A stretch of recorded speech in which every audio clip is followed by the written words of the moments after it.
Welcome to Campusize. നിങ്ങളുടെ personal datas including your photos, videos, notes ഇതെല്ലാം നിങ്ങൾ എവിടെയാണ് സ്റ്റോർ ചെയ്ത് വെക്കുന്നത്? നിങ്ങളുടെ മൊബൈൽ ഫോണിലോ കമ്പ്യൂട്ടറിലോ ആയിരിക്കുമല്ലോ. ഇങ്ങനെ നമ്മൾ എല്ലാവരും നമ്മുടെ പേഴ്സണൽ ഡേറ്റാസ്, അതുപോലെ തന്നെ official datas, videos, photos, note, contacts ഇതെല്ലാം നമ്മളിപ്പോൾ സ്റ്റോർ ചെയ്ത് വെക്കുന്നത് നമ്മളുടെ മൊബൈലിലോ അല്ലെങ്കിൽ കമ്പ്യൂട്ടറിലോ ഒക്കെ ആയിരിക്കും. ഈ ഡേറ്റാസിൻ്റെയൊക്കെ സെക്യൂരിറ്റിക്ക് നിങ്ങൾ എത്രത്തോളം വില കൊടുക്കുന്നുണ്ട്? ഒരു സിമ്പിൾ എക്സാമ്പിൾ പറഞ്ഞാൽ, നമ്മളിപ്പോൾ നമ്മുടെ ബാങ്കിൽ നിന്നൊരു ഓൺലൈൻ ട്രാൻസാക്ഷൻ നടത്തുന്നെന്ന് ഇരിക്കട്ടെ. അതിൻ്റെ OTP വരുന്നത് എവിടെയായിരിക്കും? നമ്മുടെ മൊബൈൽ ഫോണിലല്ലേ. എന്നാൽ ഈ മൊബൈൽ ഫോൺ ആരെങ്കിലും ഹാക്ക് ചെയ്താലോ, അല്ലെങ്കിൽ നമ്മുടെ ATM ആക്സസ് ഉള്ള ഒരാൾക്ക് ഈ OTP കിട്ടുവാണെങ്കിലോ? കഴിഞ്ഞില്ലേ കാര്യം. ഈ കാലഘട്ടത്തിൽ നമ്മുടെ എല്ലാം പ്രൈവസി, മണി, സ്റ്റാറ്റസ് ഇവയെല്ലാം ബാധിക്കാൻ പോകുന്ന ഒരു സീരിയസ് ഇഷ്യൂ ആണ് സൈബർ അറ്റാക്ക് അഥവാ ഹാക്കിംഗ്.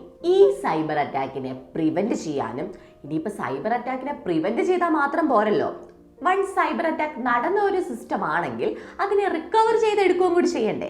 അതുപോലെ ഇതിനെ റിക്കവർ ചെയ്തെടുക്കാനും നമ്മളെ ഹെൽപ്പ് ചെയ്യുന്ന ഫീൽഡാണ് സൈബർ സെക്യൂരിറ്റി. ഇതിൻ്റെ സാധ്യതകളും വളരെ വലുതാണ്. ഞാൻ ഈ പറഞ്ഞത് എല്ലാം തന്നെ പേഴ്സണൽ ഡിവൈസുകളുടെ കാര്യമാണ്. എന്നാൽ ഇൻസ്റ്റഗ്രാം, വാട്സപ്പ്, ജിമെയിൽ പോലെയുള്ള ആപ്ലിക്കേഷൻസ് ആണിപ്പോൾ ഒട്ടുമിക്ക ആൾക്കാരും അവരവരുടെ പേഴ്സണൽ ഡേറ്റാസ് ആണെങ്കിലും അതുപോലെ കോൺഫിഡൻഷ്യൽ ഡേറ്റാസ് ആണെങ്കിലും എല്ലാം ഷെയർ ചെയ്യാൻ ഉപയോഗിക്കുന്നത്. ഈ ആപ്ലിക്കേഷൻസ് ഒക്കെ സെർവർ ആരെങ്കിലും ഹാക്ക് ചെയ്യുന്നതിനെ കുറിച്ച് നിങ്ങൾ ചിന്തിച്ചിട്ടുണ്ടോ?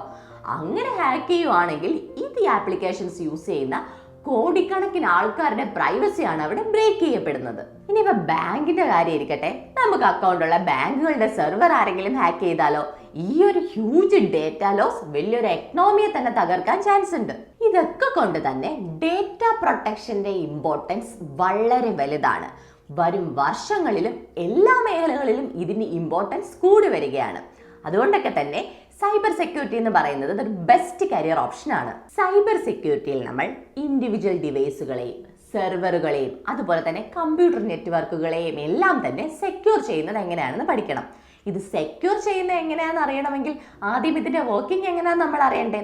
അതുകൊണ്ട് തന്നെ ഇതിൻ്റെ വർക്കിങ്ങും ഇതിൻ്റെ ബേസിക്സും എല്ലാം തന്നെ നമ്മൾ സൈബർ സെക്യൂരിറ്റിയിൽ ഉൾപ്പെട്ടിട്ടുണ്ട്. +2 കഴിഞ്ഞ ഒരു കുട്ടിക്ക് സൈബർ സെക്യൂരിറ്റി പഠിക്കാനായിട്ട് നമ്മുടെ മുന്നിൽ ഒരുപാട് ഓപ്ഷൻസ് ഉണ്ട്. ഒന്നുകിൽ BTech സൈബർ സെക്യൂരിറ്റി പഠിക്കാം, അല്ലെങ്കിൽ BCA സൈബർ സെക്യൂരിറ്റി പഠിക്കാം. ഇതൊന്നും അല്ലെങ്കിൽ സൈബർ സെക്യൂരിറ്റിയുടെ സർട്ടിഫിക്കേഷൻ കോഴ്സുകളും അതുപോലെ ഡിപ്ലോമ കോഴ്സുകളും അവൈലബിൾ ആണ്. പക്ഷേ എനിക്ക് നിങ്ങളോട് പറയാനുള്ളത്, കഴിഞ്ഞ പ്രാവശ്യം ഞാൻ ആർട്ടിഫിഷ്യൽ ഇന്റലിജൻസിന്റെ വീഡിയോ നമ്മുടെ ചാനലിൽ അപ്ലോഡ് ചെയ്തിരുന്നു. അപ്പോൾ അതിൻ്റെ ഡൗട്ട്സും കാര്യങ്ങളൊക്കെ ക്ലിയർ ചെയ്യാനായിട്ട് ഒരുപാട് കുട്ടികൾ എന്നെ വിളിച്ചിരുന്നു. അപ്പോൾ +2 കഴിഞ്ഞ് വിളിക്കുന്ന ഈ കുട്ടികളുടെയൊക്കെ ഒരു കോമൺ ഡൗട്ട് എന്താണെന്ന് വെച്ചാൽ, ഞങ്ങൾക്ക് ആർട്ടിഫിഷ്യൽ ഇന്റലിജൻസ് മേഖലയിൽ ജോലി ചെയ്യാനാണ് താല്പര്യം.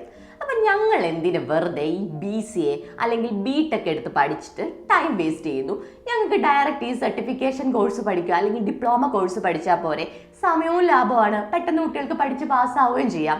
അപ്പോൾ ഇതൊരു കോമൺ ആയിട്ടുള്ളൊരു ഡൗട്ടാണ്. എനിക്ക് പറയാനുള്ളത്, +2 കഴിഞ്ഞ കുട്ടികൾ നേരെ ചെന്നിട്ട് ഈ സർട്ടിഫിക്കേഷൻ കോഴ്സോ അല്ലെങ്കിൽ ഈ പറയുന്ന ഡിപ്ലോമ കോഴ്സോ ഒരിക്കലും എടുത്ത് പഠിക്കാൻ പാടില്ല. കാരണം ഏതൊരു കമ്പനിയും അവരുടെ സ്റ്റാഫിനെ ഹയർ ചെയ്യുമ്പോൾ basic bachelor degree plus certification ആണ് നോക്കുന്നത്. ഫ്യൂച്ചറിലും നിങ്ങൾക്ക് ഇത് തന്നെയാണ് ഗുണം ചെയ്യാൻ പോകുന്നത്. കാരണം എന്തെന്ന് വെച്ചാൽ, ബേസിക് കമ്പ്യൂട്ടർ കോൺസെപ്റ്റ് അറിയാമെങ്കിൽ മാത്രമേ ഇതിൽ വരുന്ന ഫ്യൂച്ചർ അപ്ഡേറ്റ്സിന്റെ കൂടെ നമുക്ക് എളുപ്പത്തിൽ ക്യാച്ചപ്പ് ചെയ്തെടുക്കാൻ പറ്റത്തുള്ളൂ. അതുകൊണ്ട് തന്നെ +2 കഴിഞ്ഞ കുട്ടികളോട് എനിക്ക് പറയാനുള്ളത്, നിങ്ങളൊരു ബേസിക് ബാച്ചിലർ ഡിഗ്രിയുടെ കൂടെ മാത്രമേ ഈ ടോപ്പിക്സ് പഠിക്കാൻ പാടുള്ളൂ. ഈ കൂട്ടത്തിൽ നമുക്ക് പഠിക്കാൻ പറ്റിയ ബെസ്റ്റ് ഓപ്ഷൻ എന്ന് പറയുന്നത് BCA സൈബർ സെക്യൂരിറ്റി ആണ്. കാരണം എന്ന് പറഞ്ഞാൽ IT ഫീൽഡിൽ എളുപ്പത്തിൽ പഠിച്ചെടുക്കാൻ പറ്റിയ ഈസി സിലബസ് ഉള്ള ഒരു കോഴ്സാണ് BCA. BCA പറ്റിയുള്ള ഡീറ്റെയിൽഡ് വീഡിയോ, അതായത് BCAയുടെ ജോബ് ഓപ്പർച്യൂണിറ്റീസ്, സിലബസ് ഒക്കെ അടങ്ങിയ ഒരു ഡീറ്റെയിൽഡ് വീഡിയോ നമ്മുടെ ചാനലിൽ മുൻപേ ഓൾറെഡി അപ്ലോഡ് ചെയ്തിട്ടുണ്ട്. നിങ്ങളത് നോക്കിക്കഴിഞ്ഞാൽ നിങ്ങൾക്ക് അതിൻ്റെ കാര്യങ്ങൾ മനസ്സിലാവും.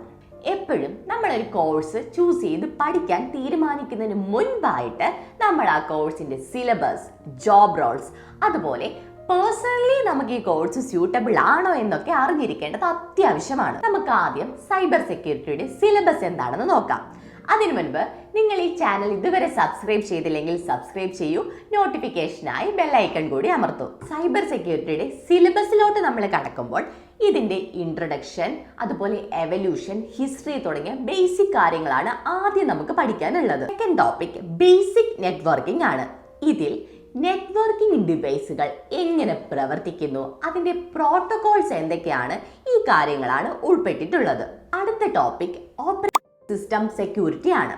ഇതിൽ പറയുന്നത് വിൻഡോസ്, ലിനക്സ്, മാക് OS പോലെയുള്ള ഓപ്പറേറ്റിംഗ് സിസ്റ്റത്തിൻ്റെ സെക്യൂരിറ്റി ഫീച്ചേഴ്സിനെ കുറിച്ചും അതുപോലെ തന്നെ അതിൻ്റെ അകത്ത് വരുന്ന യൂസർ പെർമിഷനെ കുറിച്ചൊക്കെയാണ് ഈ ടോപ്പിക്കിൽ ഉൾപ്പെടുത്തിയിട്ടുള്ളത്. അടുത്ത ടോപ്പിക്കാണ് ക്രിപ്റ്റോഗ്രാഫി.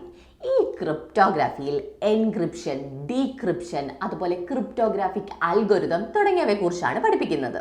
അതായത് ഒരു സെൻസിറ്റീവ് ആയിട്ടുള്ള ഒരു ഡേറ്റ സ്റ്റോർ ചെയ്യുമ്പോഴും സെൻഡ് ചെയ്യുമ്പോഴും ആ ഡേറ്റയെ സേഫ് ആക്കാനുള്ളൊരു മെത്തേഡാണിത്. ഇതിനുള്ളൊരു ഉദാഹരണമാണ് നമ്മുടെ വാട്സപ്പിലൊക്കെ കാണുന്ന എൻഡ് ടു എൻഡ് എൻക്രിപ്ഷൻ. അടുത്ത ടോപ്പിക് വെബ് സെക്യൂരിറ്റി ആണ്. SQL ഇഞ്ചക്ഷൻ പോലെയുള്ള ഹാക്കിംഗ് മെത്തേഡ്സുകളെ കുറിച്ചാണ് ഇതിൽ പഠിപ്പിക്കുന്നത്. ഇത് മാത്രമല്ല, മാൽവെയർ, ഫിഷിംഗ് പോലെയുള്ള സൈബർ ത്രെഡുകളെ കുറിച്ചും ഇത് ഡിഫെൻഡ് ചെയ്യാൻ യൂസ് ചെയ്യുന്ന ആന്റിവൈറസ്, ഫയർവാൾസ് പോലെയുള്ള ഡിഫെൻഡിങ് മെക്കാനിസത്തെ കുറിച്ചും ഇതിൽ പഠിപ്പിക്കുന്നു. അടുത്ത ടോപ്പിക് സെക്യൂർ സിസ്റ്റം അഡ്മിനിസ്ട്രേഷൻ ആണ്. ഇതെന്താണെന്ന് വെച്ചാൽ ഓപ്പറേറ്റിംഗ് സിസ്റ്റത്തിലെ പ്രോബ്ലംസ് കണ്ടുപിടിക്കാനും അതെങ്ങനെ സോൾവ് ചെയ്യാം എന്നൊക്കെയാണ് ഇതിൽ ഉൾപ്പെട്ടിട്ടുള്ളത്. അടുത്ത ടോപ്പിക്കാണ് ഇൻസിഡന്റ് റെസ്പോൺസ്. ഇതെന്താണെന്ന് വെച്ചാൽ ഒരു സെക്യൂരിറ്റി ഇൻസിഡന്റ് ഉണ്ടാകുകയാണെങ്കിൽ അത് എങ്ങനെ ഹാൻഡിൽ ചെയ്യാമെന്നും അതുപോലെ തന്നെ അതിൻ്റെ ഫോറൻസിക് ഡേറ്റ അഥവാ ഡിജിറ്റൽ എവിഡൻസ് എങ്ങനെ കളക്ട് ചെയ്യാമെന്നുമാണ് ഈ ടോപ്പിക്കിൽ ഉൾപ്പെട്ടിട്ടുള്ളത്. അടുത്ത ടോപ്പിക്കാണ് ഐഡന്റിറ്റി ആൻഡ് ആക്സസ് മാനേജ്മെന്റ്. അതായത് ഒരു കമ്പ്യൂട്ടറിലേക്കുള്ള റോൾ ബേസ് ആക്സസ് മാനേജ്മെന്റ്, അതുപോലെ തന്നെ മൾട്ടി ഫാക്ടർ ഓതന്റിക്കേഷൻ തുടങ്ങിയ ടോപ്പിക്സ് ആണ് ഇതിൽ ഉൾപ്പെട്ടിട്ടുള്ളത്. Next topic is wireless networking security. ഇതെന്താണെന്ന് വെച്ചാൽ നമ്മുടെ ഈ വൈഫൈ, ബ്ലൂടൂത്ത് ഒക്കെ പോലെയുള്ള വയർലെസ് നെറ്റ്വർക്കുകളുടെ സെക്യൂരിറ്റിയെ കുറിച്ചാണ് ഈ ടോപ്പിക്കിൽ പഠിപ്പിക്കുന്നത്. അടുത്ത ടോപ്പിക് ക്ലൗഡ് സെക്യൂരിറ്റി ആണ്. ക്ലൗഡ് കമ്പ്യൂട്ടിംഗ് മോഡലുകളുടെയും അതുപോലെ ക്ലൗഡ് സെർവറുകളുടെയും സെക്യൂരിറ്റിയെ കുറിച്ച് പറയുന്ന ടോപ്പിക്കാണിത്. Next step is internet of things security അഥവാ IoT സെക്യൂരിറ്റി. ഇതെന്താണെന്ന് വെച്ചാൽ ഇന്റർനെറ്റുമായി ബന്ധപ്പെട്ട പല ഡിവൈസുകളിലും ഈ ഓട്ടോമേഷനൊക്കെ പോലെയുള്ള കാര്യങ്ങൾ കൊണ്ടുവന്നിട്ട് നമ്മുടെ ഡെയിലി ലൈഫിനെ കുറച്ചും കൂടി സിമ്പിൾ ആക്കുന്ന ഒരു കാര്യമാണ് ഇന്റർനെറ്റ് ഓഫ് തിങ്സ് എന്ന് പറയുന്നത്. ഇതിലെ സെക്യൂരിറ്റി ഇഷ്യൂസ് പരിഹരിക്കുന്ന സെക്ഷനാണ് IoT സെക്യൂരിറ്റി എന്ന് പറയുന്നത്. ഇതിനെക്കുറിച്ചുള്ള കാര്യങ്ങളാണ് ഈ ടോപ്പിക്സിൽ ഉൾപ്പെട്ടിട്ടുള്ളത്. അടുത്ത സ്റ്റെപ്പാണ് എത്തിക്കൽ ഹാക്കിംഗ്. ഇതെന്തെന്ന് വെച്ചാൽ നമ്മുടെ ഓൺ സിസ്റ്റത്തിൽ പല പെനട്രേഷൻ ടെസ്റ്റുകളും ചെയ്ത് നമ്മുടെ സിസ്റ്റം സേഫ് ആണോ എന്ന് ടെസ്റ്റ് ചെയ്യുന്ന ഒരു മെത്തേഡാണ് എത്തിക്കൽ ഹാക്കിംഗ്. പല കുട്ടികളും പലപ്പോഴായി വന്ന് ചോദിക്കുന്ന ഒരു ഡൗട്ടാണ്, എത്തിക്കൽ ഹാക്കിങ്ങും സൈബർ സെക്യൂരിറ്റിയും രണ്ടാണോ, അതോ സൈബർ സെക്യൂരിറ്റി പഠിച്ചതിന് ശേഷം എത്തിക്കൽ ഹാക്കിംഗ് വേറെ തന്നെ കോഴ്സായിട്ട് എടുത്ത് പഠിക്കണമെന്നൊക്കെ. അപ്പം നിങ്ങൾക്ക് അതിലൊരു ക്ലാരിഫിക്കേഷൻ കിട്ടിയില്ലേ?